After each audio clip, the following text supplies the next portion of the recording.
दावे जी main market खां शेख अब्दुल मजीद Sindhi colony ॾांहुं वेंदड़ मेन घिटी में गटर नालनि ते बासरनि कब्ज़ा करे अॾावतूं शुरू करे ॾिनियूं। इन मौक़े ते इलाइक़े वासियुनि रफ़ीक ॾेथो, जान आलम, जोखियो सुभान बलोच ऐं ॿियनि एहतजाज कंदे ॿुधायो त हितां जे बासरनि घिटी जे गटर नालनि ते कब्ज़ा करे उते घर ठाहिण शुरू करे छॾिया आहिनि, जंहिं करे इलाइक़े वासी अज़ाब वारी ज़िंदगी गुज़ारण ते मजबूर आहिनि। शेख अब्दुल मजीद कॉलोनी वारा एसी साकरो खां ते गटरनि जे मथे जेके हिननि कब्ज़ा कया आहिनि फिलफोरी खाली कराए वञनि। असां एसी साकरो खे बि दरख़्वास्त ॾिनी आहे, मुख़्तियार खार खे बि ॾिनी आहे, DC खे बि ॾिनी आहे, मोहतसिब आला खे बि ॾिनी आहे, का कार्रवाई न कई वई आहे। असांजा जेके घरनि में पाणी ईंदे ऐं जेको आहे सो गटर नाला बंदि कया विया आहिनि, उन मथां घर ठाहिया विया आहिनि। इहा महिरबानी बराए महिरबानी असांजे जेको आहे कब्ज़ा माना इहे ख़तमु करे ऐं गटर नालनि तां असांजा जेके गटर खोलाया वञनि।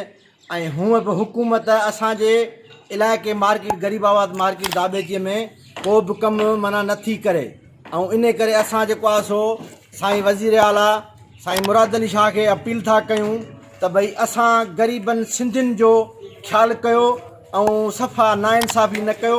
अपील था कयूं हे असांजा नाला खुलाया वञनि ऐं काउंसलर जेके जिन्हनि जा घर आहिनि काउंसलरनि जा, उन्हनि जे घरनि जे पासे में 10 भंगी लॻा पिया आहिनि। असां वटि हिकिड़ो बि भंगी कोन्हे जेको अची अची नालो साफ़ करे। हुननि एसी साकरो ऐं DC ठटो ऐं ॿियनि खां घुर कंदे चयो त फौरी तौर ते कब्ज़ा ख़तमु कराए इलाइक़े वासियुनि खे अज़ाब खां बचायो वञे। विज़िट कयो अवामी आवाज़ मीडिया ग्रुप जी वेबसाइट awamiawaz.pk।